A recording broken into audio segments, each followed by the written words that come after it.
Good afternoon.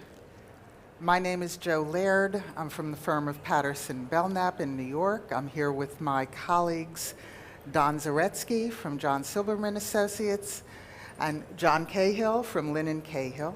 And we're going to talk about some recent issues relating to art and art authenticity and the law. It's a big topic. And it's difficult to do it all in half an hour. So what we did is prepare some written materials that are up here that you can pick up after the seminar that really give you the basics of sort of authenticity 101 and some of the tips that John's going to be talking about at the end of this seminar.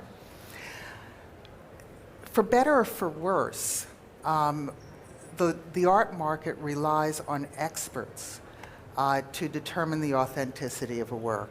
Without their imprimatur, a work simply cannot be sold as a work by the given artist. Ideally, you'd want these experts to be acting free of any fear of legal consequences, free of any fear of legal liability, so that they can exercise their best professional judgment. Also, a lot of the experts, particularly for older artists, are scholars, are small entities, and not some of the bigger authentication committees.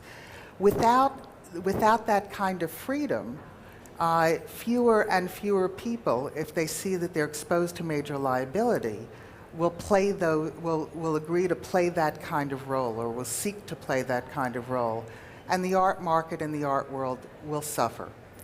On the other hand, because these experts really wield an enormous amount of market power, because you can't sell something without their authentication, one really wants to hold them accountable in one way or another for their judgments. If they really go off the rails, what do you do? Usually in our society, again, for better or for worse, the way we hold people accountable is through the legal system. And there are some recent cases that indicate that that's a difficult thing in the world of authenticity. That the legal system has its limitations in holding the authentication experts responsible. Let me talk about them. The first case I want to talk about is a case against the Calder Foundation, brought by a man named Tomey. In the 1970s, Mr. Tomey got authorization from Alexander Calder to reproduce sets that Calder had created in the 30s for a presentation involving the music of Eric Satie. Calder personally approved the designs, but unfortunately passed away before his picture could be taken with the sets themselves. In 1997, Mr. Tomey decided that he wanted to sell those sets, and he sought to have them authenticated by the Calder Authentication Committee. They refused, or more than, it's not that they refused to authenticate. They didn't say that they were not authentic. They simply didn't act on it. They simply let it sit and have never explained the reason for letting that happen. So Mr. Tomey brought a suit, and he did something unusual. What he was asking the court to do was essentially declare that the piece was authentic, to give a declaratory judgment. He wanted the court to put itself in the position of the authentication committee. And the court essentially declined the invitation. What the court said was that the foundation, even though they were so key to the market and were the only people who could authenticate Calder works, had no responsibility or no obligation to tome. Also, they said even if we did judge it, even if we as a court did say, yes, this is an authentic work by Calder, that the market wouldn't care, and that the market would still not consider it authentic. And they were right. The court was right in this regard, and they pointed to a case in 1993, again against the Calder Foundation, or not against the Calder Foundation, but relating to a Calder, where there's a dispute between two parties. One party had purchased a work by Calder, the other had sold it. The people who purchased the work said, you know, we've determined that it's not authentic. The seller said, I'm sorry, it is. They go to court. And what the court did there was listen to a whole parade of witnesses, including Klaus Perls, who was the market-recognized expert, who said, no, it's a really good copy. It's not an authentic Calder. And also Andre Emmerich, a great late dealer, who said, you know, he wasn't sure, but basically told the court, if Klaus, no matter what happens, if Klaus Perls says that it's not right, the market won't accept it no matter what you do. What the court said was, as a court, what we do, what judges do, is decide matters on the preponderance of the evidence. And on a preponderance of the evidence, it is more likely than not that this is authentic.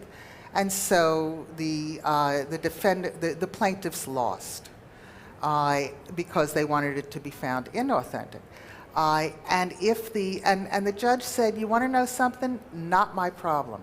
This is not what courts do. If this is the way the art market works, that's something that you have to deal with in the art market. And so the people who bought the sculpture have a wonderful piece of work that they can't sell, because none of the people in this room or out in the hallways will buy something based on an authentication by a federal district court. And what the Tomei court says is that's exactly what would happen here. It is not the job of this court. And the fact that the market chooses to cede all of that power to one individual or to one group of individuals, kind of not our problem. So what the Tomei case leaves open is the question, is the fact that if you can show that an authentication committee has acted wrongfully, has acted unlawfully, you can sue them for that, but not simply to get them to perform their central function. Another case, though, that ended recently shows that that's easier said than done. In a case brought by Joe Simon Whalen against the Warhol Foundation, Simon Whalen argued that the Warhol Foundation had disauthenticated or refused to authenticate it, denied authentication to the Warhol that he had, which is now called twice denied because the foundation denied it twice, but that they had done that as part of an antitrust conspiracy to reduce the number of authentic Warhols in the market and thereby increase the value of the ones that they held. The court, he passed a significant judicial hurdle, and the court said, yeah, we're going to let this case go forward because if he can prove these allegations, he can hold the Warhol Foundation liable.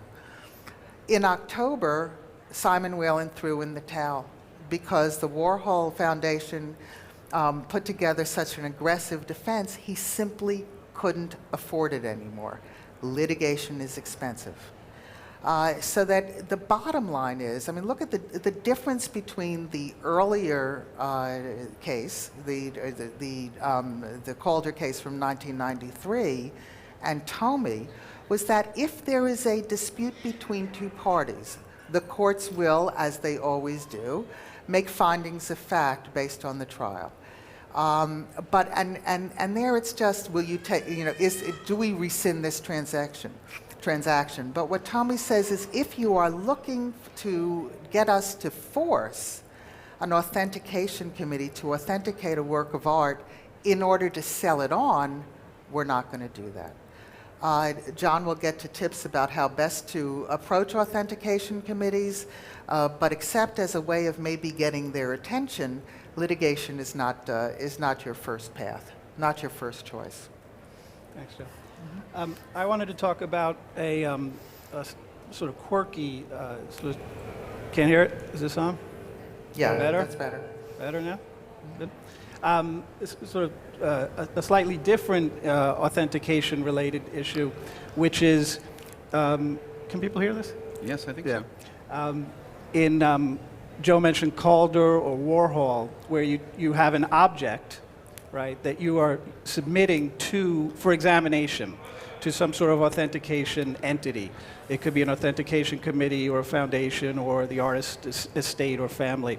And you submit the object, the painting or the sculpture, and they examine it, and they will let you know whether it's authentically what you hope it is. So yes, this is a Warhol Brillo box. But what happens if there's nothing to examine? Right? What happens if the certificate is the work of art? Right? So there's an increasing number of artists today, as many of you know, where to collect their work, to own their work, is really to own a certificate. So it's Flavin and Gonzalez Torres and Solowid and Tino Segal and artists like that, where you either have the certificate and you own a work, or you don't, and then you don't. So, you know, the difference between a Gonzalez Torres and a pile of candy in the corner just is the certificate, right? That's what gives its value. So that raises an interesting question, or an interesting problem, which is what happens when that certificate is lost, when it disappears. And I represent a number of artists in that category. We call them, you know, for the purposes of this discussion, certificate artists. And people will call up and say, you know, I bought a work of yours in 1982, and I have the invoice, and I'll fax it to you, and I seem to have misplaced the certificate. You know, we moved, or there was a fire or a flood, and I don't have the certificate. Would you mind sending me another one, right? What's the problem? It's just a piece of paper. The problem is, what if the original certificate still exists? What if the owner of the certificate gave it to a child, or a spouse, or an ex-spouse in a divorce situation, or secretly to a girlfriend before the divorce, or what if he sold it? What if he sold it and enjoyed the experience so much that he'd like to sell it again? And so now you've got two works out there of the same. And so it creates two problems sort of flow from this, two sets of problems.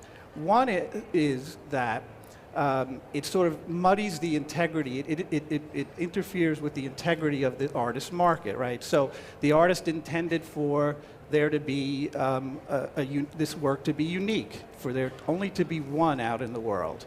And now there's a possibility that there are two, if the original certificate is still floating around. And so it doesn't just affect that work, you know, it affects the overall market for this artist's work. People don't know quite what to make of it. You know, there's these sort of mutant duplicate works floating out there in the world. What's their status? Are they the same? Do they have the same status as the original? Are they sort of exhibition copies? It gets very confusing. You're sending confusing signals to the market, which most artists want, especially of this type, want to avoid. So that's sort of an intangible, you know, interferes with the integrity of the artist market. There's also a very practical, concrete risk to doing this for the artist, and that's the risk of a legal claim. Because, you know, let's say an artist, not a certificate artist, but a regular old-fashioned artist who issues a work in an edition of 4. Right, and it sells out. We would all, I think it's not a good idea for the artist to issue a 5th copy. That could expose him to a claim from one of the owners of the other 4. You've sort of taken something away from them. You know, you've diminished the value of what they hold. Or if you went out today and bought a work that you were told wasn't a unique work, and you think you have the only one in the world, and then you find later that there's another one showing up at museums and galleries, you probably wouldn't be very pleased with that. So there's a real legal risk as well as this intangible risk for an artist to issue a new certificate. So in general, it's not a good idea, and I think that most artists, and certainly the ones that I work with, do not issue a replacement certificate if somebody loses the original certificate. Now, there are exceptions to this, and some artists will, under certain circumstances, do that. And I just, before turning it over to John, I'm going to briefly talk about if you are lucky enough to have an artist or an artist estate or foundation who will replace a certificate, I guess unlucky enough to have lost the certificate in the first place, but then lucky enough to have an artist who will replace it for you, you will probably be asked to sign an agreement before they'll do that. And just quickly want to run through what that agreement might include, and it's really to deal with the kinds of problems that I just mentioned. First of all, you'll almost certainly have to represent that you're the owner of the original certificate, that you never gave it away, you never sold it. So if that turns out not to be true, you've already breached the agreement and you're exposed to a claim from the artist. Some artists will even require you to do a sworn affidavit describing the terms under which the original certificate was lost. You'll almost certainly have to indemnify the artist for any third-party claims. So if one of these people who owns one of the other four that I mentioned in the edition of 4 brings a claim against the artist, you'll be responsible for legal fees and any settlement or judgment. And then last, and maybe most importantly, you'll probably have to agree that if the original certificate turns up, you have to destroy yours, either destroy it or return it to the artist or the foundation or estate. Which obviously deals with, is one way of dealing with the problem of there being more than one of the same work out in the world. Okay. So I just want to briefly tell you, and we did make these little handouts, so you don't have to pay attention if you don't want to, because it's all on the cheat sheet. But I just wanted, since you're all here, or some of you at least are here, potentially buying things, we thought it would be useful for you to have some idea of how you protect yourself from losing certificates and things like that. So on my way over here, I walked into the Zwirner gallery, not my client, but they had a Flavin there. They represent the estate of Dan Flavin, and I walked up to somebody and said, how do I know that's real? And they said, well, we represent the estate. And I said, that's good. How about a certificate? So, yeah, we have a certificate, so that's good. And I said, well, that's pretty good. That's probably good enough for me. And they said, it's sold. It sold yesterday. But my loss. But the question is whether even that would be enough, because even though we're here at a contemporary art fair, a lot of folks are buying things in the secondary market. They're buying things from galleries that may be representing the estate or may coming primarily from the artist, but they may have passed through one or more people. So let's say the prior owner of that Flavin went out and the bulb blurred out. Most of you know the Flavins are big bulbs. They're not just the kind of bulbs you can buy at the Home Depot. You actually have to get the bulbs through the Flavin estate. Am I right about that? Sometimes. Or the authorized Flavin, or sometimes. But that could affect the value of the work. So what's on here is a checklist of things to do before you're looking at authenticity. And Joe is right that an important thing to do, an easy way to do it, and well worth the money if you're doing it, is to get some expertise. Expertise in the form of an art advisor, expertise in the form of an art historian.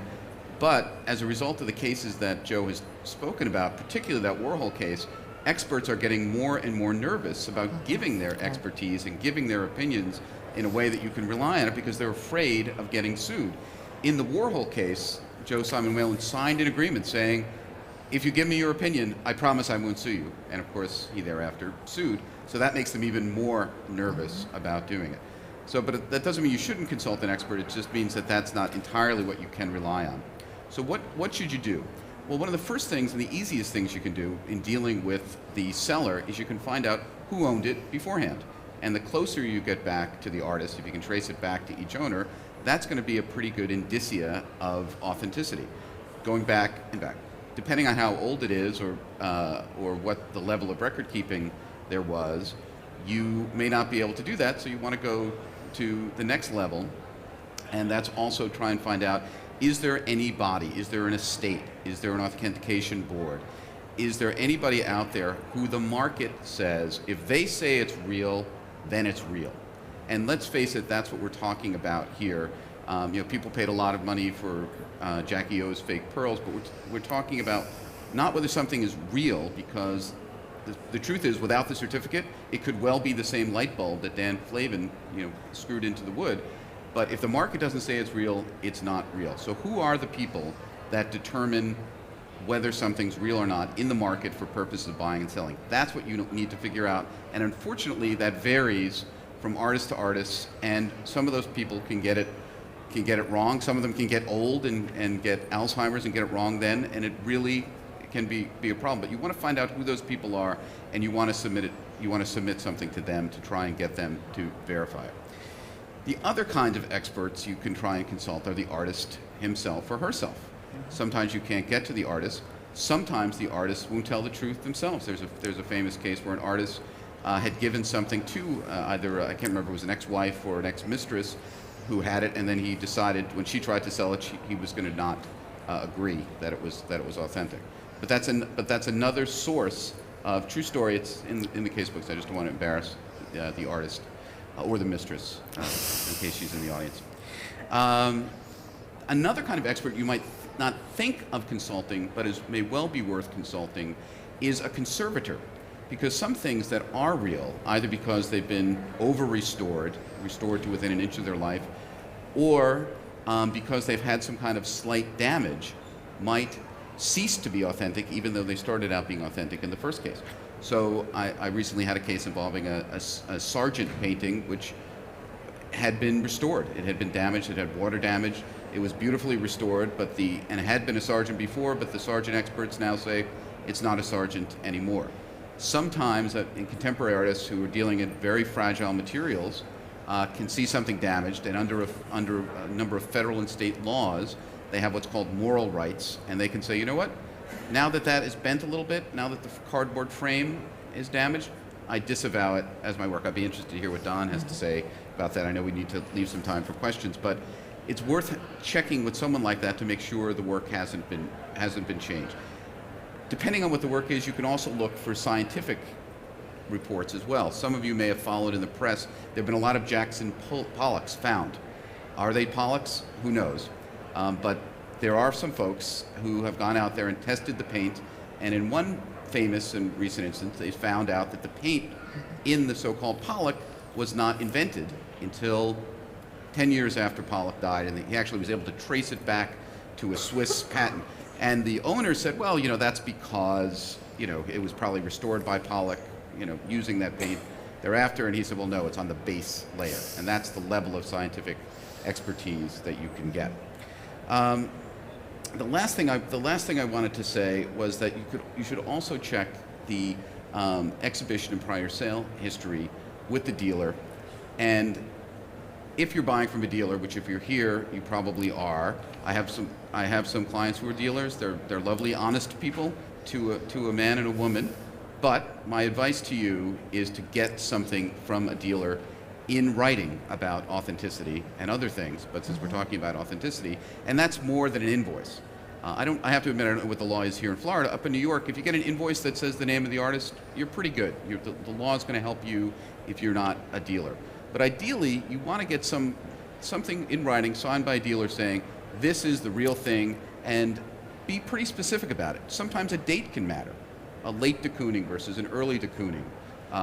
Same thing with Pollock. And you want all that writing, and you want it warranted, and you want to get an indemnity, so that if, as happened in this case that Joe was describing, you have a buyer and a seller, and someone says it's not authentic, you go back to the dealer and say, hey, you backed me up. You promised me that. Bad news about that, the auction houses give you that too. Auction houses give you 5 years. Under most state laws, you only get 4 years. So briefly, do your homework, check it out, provenance, experts, get your paperwork, which is important from a dealer, and then keep your paperwork because, as Donn said, you might, if you lose it, it can be very, very damaging. So before we open it up for questions, Donn, what do you think of that? Do you think, how risky is it if you have your very delicate, lovely contemporary piece of art that's made of papier-mâché and tin, and it gets bent by 1/4 inch? How likely do you think that is that an artist can just say, it's not mine anymore, it's ceased to be Authentic. authentic? Yeah, it would certainly, it would worry me, and I think if I were advising an artist, I would tell them that it's a very risky course of action. I think an artist should be able to be honest and tell the truth about their work and their view of the work. In the example you'd give, I'd rather the artist say, it's a lousy restoration. I think they've really screwed it up, rather than taking that extra step and saying, I disown it, it's not my work. it's not a good example of my work anymore. I think as a practical matter, it's probably unlikely that a collector would sue an artist over that, but it's not impossible. And so my advice to an artist would be not to call something inauthentic rather than explaining what the problem is.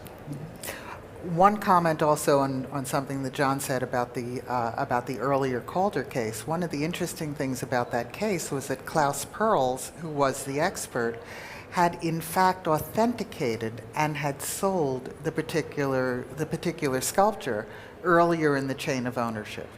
And he had gotten older, he had gotten more frail, his opinion changed, which is part of the complication of having all of this power in one expert. It's an imperfect system. Questions? Wait, we have a mic coming. Oh, wow. Okay. Hi. You talk about an indemnity. I mean, is it realistic that a gallery, you know, even the gallerists here are seriously going to give you an indemnity? First of all, it's even in discussions with somebody, it's saying to them, I don't trust you. And, you know, so I think it's nice to say you can ask for that, but realistically, how many people are going to give an indemnity?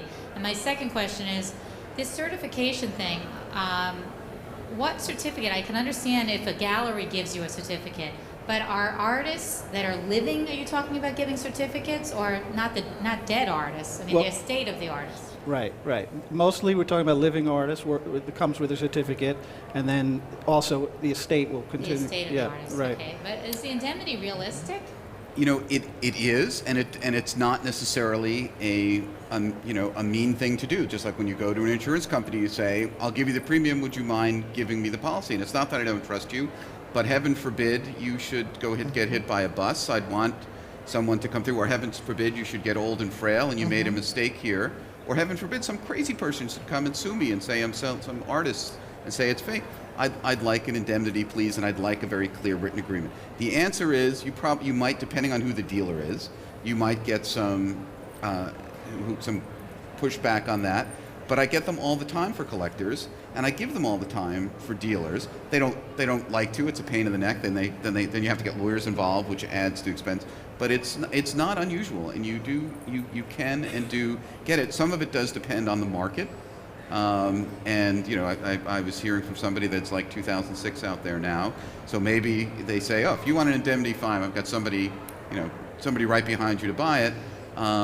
But it's not a we're not asking for too much. Just you're selling me something very valuable, and all we're asking you to do is promise that it's real and you'll back it up. And it may also depend on the value of the work. I've heard some dealers say that it's just not worth it to me to go through all of this and to give you that kind of legal document because I'm only making X on this deal. But you can get it for major pieces of work, and if you have any trouble, you blame your lawyer. We get blamed all the time. Tom? Yeah, so I have a question. I guess what we're talking about, the certificate, may pertain to an actual physical work of art, but isn't it more involved for a conceptual artist? And then why isn't it the responsibility? Oh, let's go here. So you buy a Polaroid at the fair for $30,000, you put it in your pocket, and you throw it out with the garbage at night. So now what do? Go back to the artist and say, could you make me one more? Or is the piece of paper just as valuable as that work of art? You lose it, tough luck. Go to the insurance company, create a chain of events. But this enters into another category of, then why doesn't the gallery register the artwork like you do your automobile, so that there's a chain of events that cannot be denied? So I think the certificate's wonderful, but isn't that just as valuable, and shouldn't that be put in a safe deposit box registered with the county government or whomever, so that the work of art is forever that piece of paper, not just the concept of it? So I'm not clear why it then becomes the responsibility to create another one when a work of art would not be created unless the insurance company got involved and blah, blah, blah. I couldn't agree more. That's exactly right. So, I mean, to tie it back to the title of this panel, which is how to protect yourself, put it in the safe deposit box. Don't lose it. Try to understand that the certificate is the work. It's just like, you wouldn't go ask the painter to paint you a new one if there was a fire in your house. You'd make an insurance claim. And people have to understand that the certificate is for many artists, equivalent to the photograph or the painting. And in fact, there are some dealers who it may represent the estate of an artist who will issue or say they need to issue a new certificate of authenticity for each subsequent owner, and keeps registered who not a government registry, but with the authentication or the foundation for that artist, keeps it registered who actually owns the certificate. And just to be a contrarian, for that reason, I would say, what's the big deal? If you know that we issued the certificate to Donn, Donn says he lost the certificate, okay, we're going to issue Donn a new certificate number 501A, and if someone was to come up with certificate number 500, we would say, aha, arrest that man, because he's got a certificate, and you'd either go back to Donn and say, do that. I'd create 500 of these certificates and throw them out there, because nobody, it would just become mayhem. You never know where one is going to come. So the answer is, why is it that we register our cars, our houses, even crazy things, but we don't register a work of art? And I guess that's what creates the authenticity later on. It would put a lot of people out of business. They say it's authentic because it was created by Boucher, and it was sold to Thompson Foley, and then it went transferred to whomever down the line, to Joe Laird, and then so we know where it went. Why is that? It eliminates the authenticity. You know a Chevy's a Chevy because it says so on the registration. There Now, have been proposals to create a title registry for art the way there is for real estate. It's never gotten off the ground. One of the problems is you'd have to go back and it might work going forward, but you have to go back retroactively and register thousands of years worth of work for it to really be effective. And the art market has never been terribly fond of the idea of that kind of disclosure. Any other questions? It's really, it's different than owning. The question is, why is that? There can be some nefarious reasons, but I think more often it's simply that you don't want everybody to know exactly what you own. You don't want people to know that you have a Picasso in your living room as a security matter. So sort of a follow-up on that last question, do you guys have anything to say about an artwork where there's a physical object and a certificate, and that a collector feels that there's value, like I saw with sculpture, where the collector feels there's value in owning the piece that was actually in the show, but the work is considered the certificate and could be remade if it was damaged. And do you have anything to say about protecting yourself in an insurance context if you own one of these sculptures? Or do you feel like it is just the certificate and the physical object doesn't matter at all? I think it's a good question. It's almost a more dangerous situation then, because you can again be lulled into thinking that the object is the thing you're insuring, the object is the thing you have to be careful about losing, and not as careful with the certificate. But in a situation like that where you need both, again, the object should be cared for, but the certificate should be in that safe deposit box. And with more traditional works of art, sometimes when people have engaged in forgery schemes, what they have done is taken a certificate of authenticity that relates, for example, to a Monet, had a really good copy of the Monet made, sent off to somebody else. In the 80s and 90s, it was happening, sort of sending off to Japan with the certificate of authenticity, and then reselling the authentic in the Western market. So it's a way of, the certificates are sometimes used as a way of engaging in fraud. There are also people who produce fraudulent certificates of authenticity. So you have to be sure that the certificate you have is real and was actually issued by the right people. So do you think there's a danger to buying a work that you know in the past the work was damaged and remade under a legitimate certificate, that you're not getting the original object? Is there a potential for that not being considered as valuable a work in the future? I think that's largely a market consideration. I mean, like a Damien Hirst spot painting. Someday Damien Hirst will die, and if someone still has a certificate, on the one hand, it's some pots of paint and a certificate. And on the other hand, is it worth more if he comes and paints it on your paints it on your wall. I think there's risk, but I do think, my guess is that for conceptual works, especially where there are a lot of studio assistants, and again, this is my opinion, the market risk, that's not a huge risk, but for your practical question about insurance, it's probably worth bringing up specifically with your insurance company that you want both the certificate and the physical work insured, if not separately, together. Are there questions in the back?